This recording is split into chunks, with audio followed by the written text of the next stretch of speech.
मी Gulabrao police आयुक्त पुणे आवाहन करू इच्छितो की त्यांनी वाहतुकीच्या नियमांचं पालन करावं आणि शहरातील वाहतूक सुरळीत चालू राहण्याकरता सहकार्य करावं.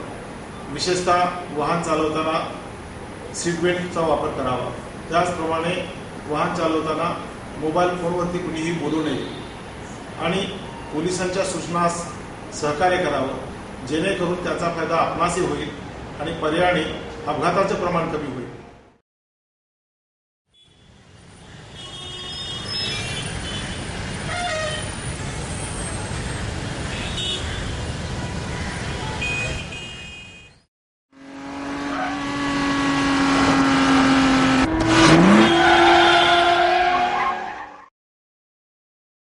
A population over 40 lakhs, over 10 lakh homes, over 3,200 kilometers of roads, thousands of factories. Apart from being known as the hub of education and information technology, Pune is gaining a ghastly identity because of the chaotic drivers here.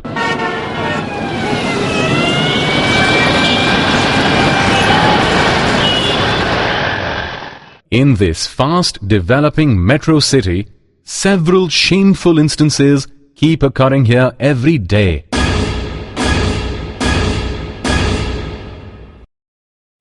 Without caring about long-term ill effects, hundreds of Puneites can be seen driving on the roads as if they're in a world of their own. Most well-behaved Puneites do follow traffic rules, but sadly, the number of maniacal riders is on a steep rise. Every year, the traffic department recovers over 10 crore rupees as fine for various traffic rule violations. This means every year at least 150,000 people disobey traffic rules, which is utterly disgraceful. Though it is true that the city roads are not able to support the growing traffic, we have to accept that the situation is only going to grow worse. It is a mandate that 15% of the area of a city should be allotted for roads. The percentage in Pune is only 7.5%. These roads have already exceeded their capacity to contain existing traffic. And yet, it is a fact that every year around 1 lakh private vehicles are being sold in Pune and Pimpri-Chinchwad. So, by disobeying traffic rules, we are zooming towards an inevitable dead end.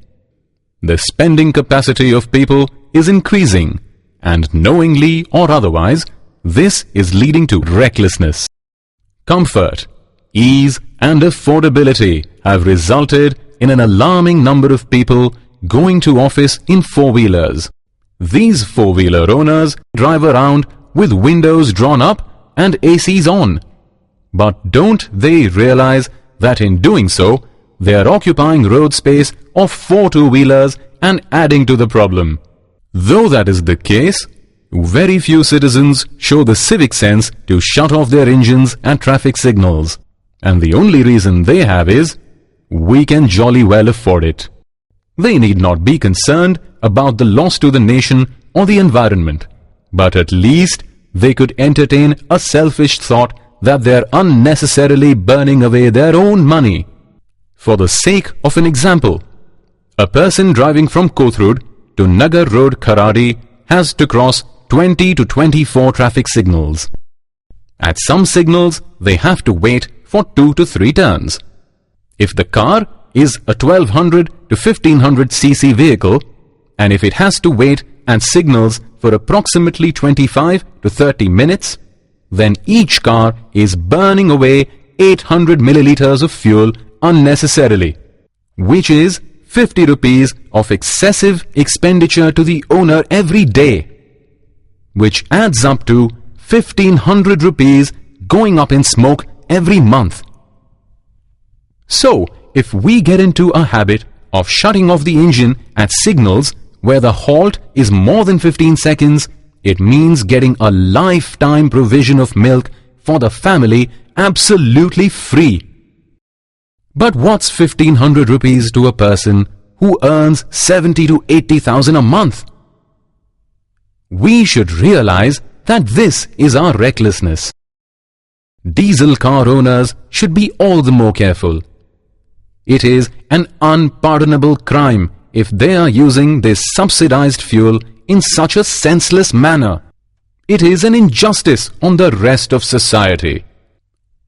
How can we call ourselves well educated if we can't differentiate between necessity and luxury?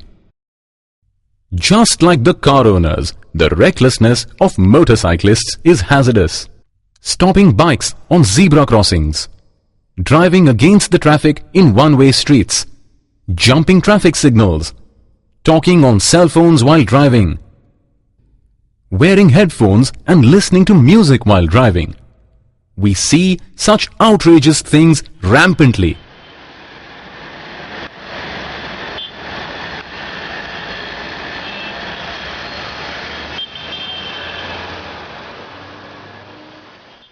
The number of people who have lost their lives or have had serious injuries in such accidents is astoundingly large.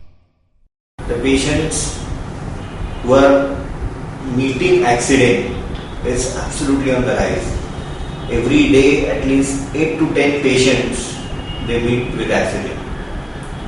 If you have to see the distribution, around 4 to 5 patients they have some limb injuries, like they have a hand injury, leg injuries and so on. While the 2 to 3 patients, possibly because they don't wear helmet or they don't take proper care, they come across some head injury problems.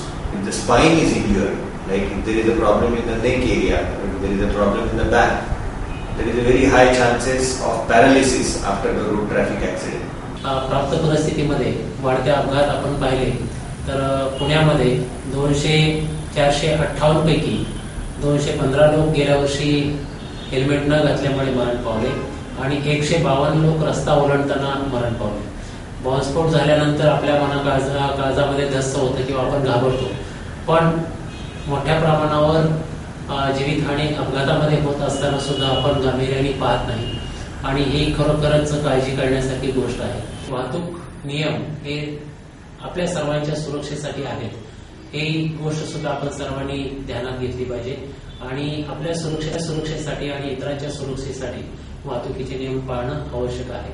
ही आपल्या सर्वांना विनंती आहे की वाहतूक नियमांचं पालन करून आपली स्वतःची आणि इतरांची काळजी घ्यावी आणि वाहतूक पोलिसांना वाहतूक नियमनामध्ये मदत करावी. It's a wonder how people can afford the loss of an earning member of their own family or someone else's, say the only son or daughter, while they're more than aware of the crisis that the family would have to face. As responsible citizens, we can do some things very easily. Use your vehicle only when you need to. Otherwise, make use of public transport services. Instead of driving to office alone by car, create a carpool and travel with others who go the same way. This will substantially reduce the traffic on the roads and make driving to office a joyride. Avoid stopping the car at the wrong place and causing inconvenience to others. A couple of disobedient drivers can create a traffic jam and hold up hundreds of people. Every day in Pune, 3.5 lakh man-hours are wasted due to traffic jam. I was staying in around 12 to 15 kilometers away from Magarpatna. I used to get a lot of stress. Used to drive down to Magarpatna and used to carry a lot of stress to office, and also it used to hamper my productivity. Now I have shifted in Haransa itself. It is around 3 to 4 kilometers from my workplace. Life is much better. It is just like, driving down to office at the luxury. I don't have to get stuck in the traffic jams. I've got a liberty to stay back half an hour or an hour in office, do my productive work. After all, time is money, isn't it?